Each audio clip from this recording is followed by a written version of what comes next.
বন্ধুরা, আজকের গল্পের আসরে তোমাদের জন্য থাকছে গোপাল ভাঁড়ের সন্দেশ খাওয়া জ্বর। গোপাল ভাঁড় আর নুটু খুড়ো নৌকায় করে একবার বেগমপুর যাচ্ছিল। নৌকায় 4 জন মাঝি ছাড়াও আরও 2 জন ভদ্রলোক ছিলেন। একজনের হাতে আবার নামকরা ময়রা দোকানের 1 হাঁড়ি কড়া পাকের সন্দেশ। যে ভদ্রলোকের হাতে সন্দেশের হাঁড়ি ছিল তিনি সঙ্গী ভদ্রলোককে বললেন, বিয়ের লগ্ন এলেই সন্দেশের দাম বেড়ে যায় মশাই। শ্বশুর বাড়ি যাচ্ছি বলে চড়া দাম দিয়েই 2 সের সন্দেশ নিয়ে এলুম।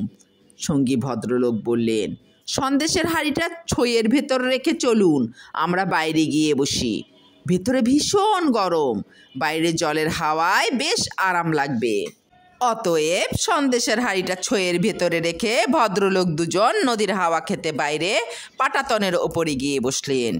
গোপাল আর নুটু খুড়ো বাইরে পাটাতনের ওপর বসলেও ভেতরের 2 জনের সন্দেশ ঘটিত কথোপকথন শুনেছিল। সন্দেশের নাম শুনেই গোপালের জিভে জল এলো। আহা, কি ভুড়ভুড়ে গন্ধ! সন্দেশ তো নয়, যেন অমৃত।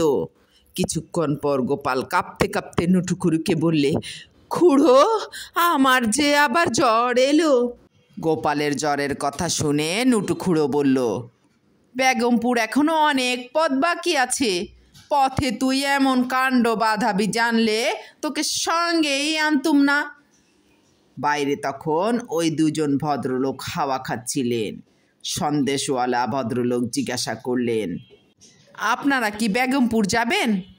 নুটু খুড়ো হেসে বলল, হ্যাঁ, আমরা যাব। আপনারাও বুঝি বেগমপুর যাবেন? সন্দেশওয়ালা ভদ্রলোক তখন উত্তর দিলেন, আমরা বেগমপুরের পরের ঘাটে নামব। এর মধ্যেই গোপাল হু হু করে কাঁপতে লাগলো আর নুটু খুড়ো গায়ে হাত বুলাতে লাগলো। তাই দেখে সন্দেশওয়ালা ভদ্রলোক গোপালকে বললে, আপনি মশাই জ্বর গায়ে ঠান্ডা হাওয়া লাগাচ্ছেন কেন? আপনি বরং নৌকার ছইয়ের ভিতরে গিয়ে চাদর মুড়ি দিয়ে শুয়ে পড়ুন, ঠান্ডা একদম লাগবে না। গোপাল সন্দেশওয়ালা লোকটার এ কথা শুনে কাঁপতে কাঁপতে উঠে নৌকার ছইয়ের ভিতরে চাদর মুড়ি দিয়ে চুপচাপ শুয়ে পড়ল। ঘণ্টা 1.5 পর নৌকা বেগমপুর ঘাটে থামলে নুটু খুড়ো গোপালকে ধরে ঘাটে নামালো। বেগমপুর ঘাটে গোপাল ও নুটু খুড়ো নেমে যেতেই মাঝিরা আবার নৌকা ছেড়ে দিল। কিছুটা হেঁটে যাবার পর গোপাল বললে, থাক, এবার ছাড়ো তো। যাক বাবা, এতক্ষণে ঘাম দিয়ে জ্বর ছাড়লো। নুটু খুড়ো তখন হেসে বললে, আমার জন্য সন্দেশ এনেছিস তো গোপাল, না সব সন্দেশ নিজেই সেটে দিয়েছিস?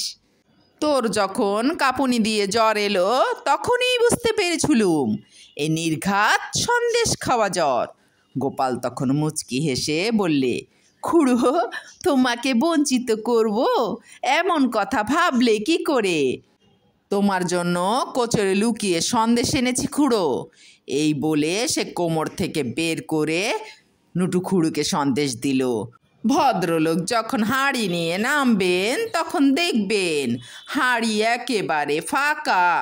গোপাল হাসতে হাসতে আবার বললে, সন্দেশের শোকে ভদ্রলোকের না জানি আবার জ্বর হয়ে যায় কিনা।